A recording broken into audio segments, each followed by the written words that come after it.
Welcome back to my channel. ఈరోజు వీడియోలో నేను చేపల పులుసు ఎలా చేయాలో చూపిస్తాను. ముందుగా 2 పెద్ద సైజు ఉల్లిపాయలని కట్ చేసుకోండి. అలాగే 10 వెల్లుల్లి, 2 పచ్చిమిర్చి, కొంచెం ఉప్పు వేసుకొని మంచిగా మిక్సీ పట్టుకోండి. స్టవ్ పైన ప్యాన్ పెట్టుకొని అందులోకి 3 టేబుల్ స్పూన్ ఆయిల్ తీసుకొని అందులో జీలకర్ర, ఆవాలు వేసుకోండి. ఇందులోకి కట్ చేసుకున్న పచ్చిమిర్చి అలాగే ఆనియన్ 2 తీసుకొని దూరగా వేగనివ్వండి. ఇందులోకి అల్లం వెల్లుల్లి పేస్ట్ తీసుకోండి. అలాగే మనం మిక్సీ పట్టుకొని పక్కన ఉంచుకున్న పేస్ట్ అంతా కూడా ఇందులోకి యాడ్ చేసుకోండి. మనం పచ్చి ఉల్లిపాయలని మిక్సీ పట్టుకున్నాం కాబట్టి ఇందులో పచ్చివాసన మొత్తం పోయే విధంగా వేగనివ్వండి.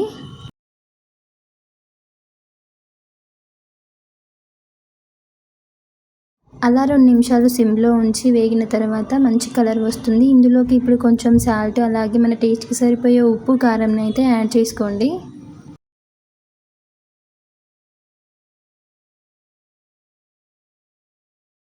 ఇలా మొత్తం మిక్స్ అయ్యే విధంగా కలుపుకున్న తర్వాత ఇందులోకి 1 టేబుల్ స్పూన్ ధనియా పౌడర్ అలాగే 1/2 టేబుల్ స్పూన్ జీలకర్ర మెంతుల పౌడర్ని యాడ్ చేసుకొని అలాగే 1.5 గ్లాస్ వరకు వాటర్ తీసుకొని బాగా మరగనివ్వండి.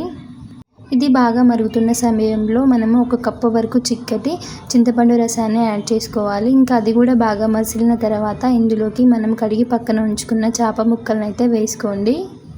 మనం ఇప్పుడు ఈ రెసిపీని అస్సలు డిస్టర్బ్ చేయొద్దు. ఒక 10 to 15 మినిట్స్ వరకు లో ఫ్లేమ్లోనే మంచిగా మరగనివ్వండి. ముక్కలన్నీ కూడా మంచిగా కుక్ అవ్వాలి కదా. అలాగే ఒక్కసారి మనం ముక్కలన్నీ కూడా తిప్పి వేసుకోండి. మనం ఊరికే కలుపుతూ ఉన్నామంటే ముక్కలన్నీ కూడా విరిగిపోతాయి. చేప ముక్కలు ఈ కలర్లో వచ్చాయంటే మనకి కర్రీ రెడీ అయిపోయినట్టే. ఈ పులుసుని మనం ఇప్పుడు కొత్తిమీరతో గార్నిష్ చేసుకొని సర్వ్ చేసుకున్నామంటే చాలా బాగుంటుంది.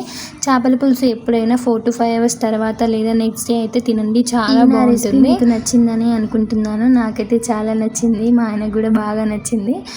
మీరు కూడా ట్రై చేసి ఎలా ఉంది అనేది నాకు కామెంట్ సెక్షన్లో కామెంట్ చేయండి.